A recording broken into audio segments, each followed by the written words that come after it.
बिस्मिल्लाहिर्रहमानिर्रहीम, अस्सलाम वालेकुम। मैं हूं आपका मेज़बान डॉक्टर वसीम बुखारी। सामीन, आज की वीडियो में मैं बात करूंगा कि जानवरों की इंतहाई ख़तरनाक बीमारी जिसे गलघोटू यानी हीमोरेजिक सेप्टिसीमिया कहा जाता है, उसका हमारे फार्म में किस हद तक नुकसान का लेवल है और उसकी एहतियाती तदाबीर की अगर बात की जाए कि हमने अपने जानवरों को गलघोटू की बीमारी से कैसे महफूज रखना है और अल्लाह ना करे अगर हमारे फार्म पर यह बीमारी इंटर हो जाती है तो हमने उसका तरीका इलाज कौन सा ऐसा अपनाना है कि हम अपने जानवर को इस ख़तरनाक बीमारी से छुटकारा दिलवा सकें। जी, मैं बात कर रहा हूं कि गलघोटू जानवरों की इंतहाई ख़तरनाक बीमारी है। अगर इसमें मॉर्टेलिटी यानी शरह अमवात की बात की जाए तो 90 to 95% यानी 90 से 95% हमारे जानवरों की मौत वाक़या हो जाती है। तो कोशिश करें कि आप अपने फार्म की मैनेजमेंट के अंदर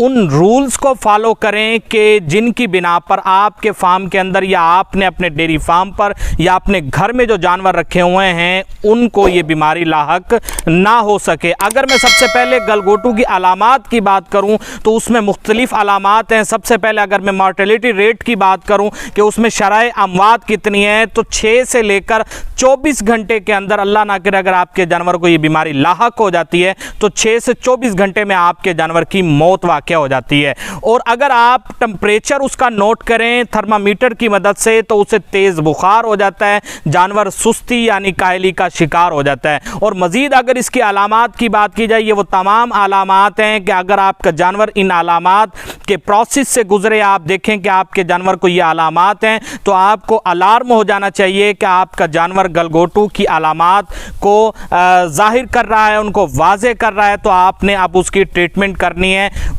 और उसको आपने इस ख़तरनाक बीमारी से महफूज रखना है। जब गलघोटू की बीमारी आपके जानवर को लाक हो जाती है तो जानवर चलने फिरने में तकलीफ़ महसूस करता है और इसके अलावा जानवर की गर्दन पर सोजिश यानी कि सोजन हो जाती है और जानवर की आँख और नाक से पानी बहता रहता है। जानवर की गर्दन पर जब सोजिश हो जाती है तो जानवर को सांस लेने में तकलीफ़ महसूस होती है और जानवर का दम घुटने लगता है, जानवर मुंह खोलकर सांस लेता है, जानवर खाने पीने से बिल्कुल आरी हो जाता है, ना ही तो जानवर इस बीमारी में खा पी सकता है और अपनी जुगाली भी बंद कर देता है। ये वो तमाम अलामात हैं जिनकी बिना पर हम फैसला करते हैं कि हमारे जानवर को गलघोटू की बीमारी हो चुकी है। अगर मज़ीद इसकी साइन सिम्टम्स की बात की जाए तो उसके अंदर इसका जानवर की जो चेस्ट है, जो उसकी छाती है, उस पर सोजिश हो जाती है और जानवर को क्योंकि सांस लेने में इसमें ब्रीथिंग प्रॉब्लम आते हैं, इन्हें सांस लेने में तकलीफ़ महसूस होती है तो जानवर मुंह खोलकर सांस लेता है।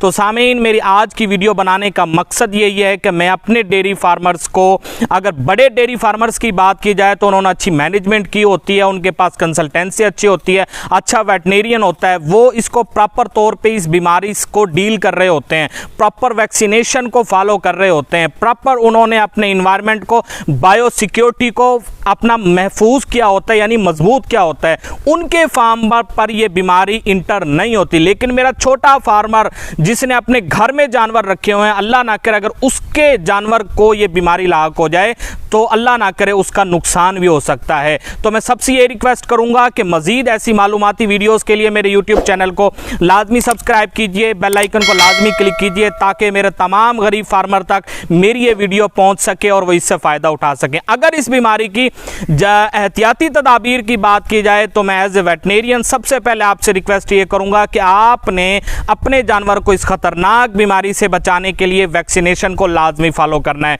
मई और जून, नवंबर और दिसंबर इन माह के अंदर आपने अपने जानवर को वैक्सीनेशन लाजमी करवानी है ताकि आपका जानवर इस खतरनाक बीमारी से महफूज रह सके। और अगर आपके फार्म पर यह बीमारी इंटर हो जाती है तो आपने कोशिश ये करनी है कि बीमार जानवर को आपने अपने तंदुरुस्त जानवरों से बिल्कुल अलग रखना है। आजकल ये कंसेप्ट भी है कि अगर बीमारी फार्म में इंटर हो जाए तो हम अपने बाकी जानवरों को वैक्सीनेशन करवाते हैं और साथ साथ बीमार जानवर को भी वैक्सीन करवाने लग जाते हैं। आपने कभी भी जब आपका जानवर किसी भी खतरनाक बीमारी के अंदर लाहक लाहक हो जाए तो आपने उसकी वैक्सीनेशन नहीं करवानी बल्कि प्रॉपर उसकी ट्रीटमेंट करवानी है। ये वो तमाम अलामात, एहतियाती तदाबीर हैं गलघोटू हेमोरेजिक सेप्टिकसीमिया की जो मैंने आपसे शेयर की हैं। अगर इलाज की बात की जाए, इसमें जानवर का टेम्परेचर बढ़ जाता है, जानवर सांस लेने में तकलीफ महसूस करता है, जानवर की गर्दन पर सोजिश हो जाती है। अगर इनकी ट्रीटमेंट की बात की जाए तो मुख्तलिफ मेडिसिन्स मार्केट में यानी वेटनरी स्टोर्स पर अवेल हैं, मैसर हैं। कोशिश करें कि अच्छे वेटनेरियन से राब्ता करें, क्योंकि आपका जानवर कीमती है, जानवर आपका कीमती सरमाया है, कीमती असासा है। आपने कोशिश ये करनी है कि उसके बुखार के मुताबिक, उसकी गर्दन पर जो सोजिश है उसके मुताबिक, और जो उसको सांस लेने में तकलीफ़ महसूस हो रही है उसके मुताबिक आपने उसकी ट्रीटमेंट करवानी है। मैं कोई एक ख़ास मेडिसिन की डोज या कोई मेडिसिन रिकमेंड नहीं करूँगा, क्योंकि एज ए वेटनेरियन मेरा मानना यह है कि जब जानवर को कहीं चेक करने के लिए जाते हैं तो उसकी साइन सिम्टम्स के मुताबिक इलाज यानी उसकी ट्रीटमेंट की जाती है। तो आप अगर अल्लाह ना करे आपके जानवर को ये मसाइल होते हैं, आप मुझसे कॉल पे या व्हाट्सएप पे रब्ता भी कर सकते हैं।